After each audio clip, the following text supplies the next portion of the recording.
آیت الکرسی سے مشکلات کا حل۔ ہر طرح کی مشکل، مصیبت اور سختی دور کرنے کے لیے آیت الکرسی کے وسیلہ جمیلہ سے بارگاہ الہی میں دعا مانگنے سے مطلوبہ مقصد میں جلد کامیابی حاصل ہوتی ہے۔ اللہ تعالیٰ دعا کو شرف قبولیت بخشتا ہے۔ آیت الکرسی میں چونکہ اسم اعظم بھی ہے، اس لیے آیت الکرسی پڑھنے سے بے شمار مشکلات حل ہوتی ہیں۔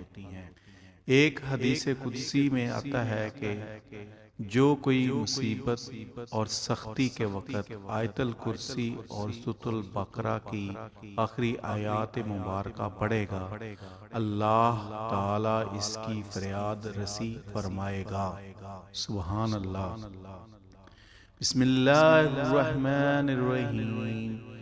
لا الہ الا هو الحی القیوم لا تأخذه سنة ولا نوم له ما في السماوات وما في الأرض من ذا الذي يشفع عنده إلا بإذنه يعلم ما بين أيديهم وما خلفهم ولا يحيطون بشيء من علمه إلا بما شاء وسع كرسيه السماوات والأرض ولا يحوطه حفظهما وهو العلي العظيم۔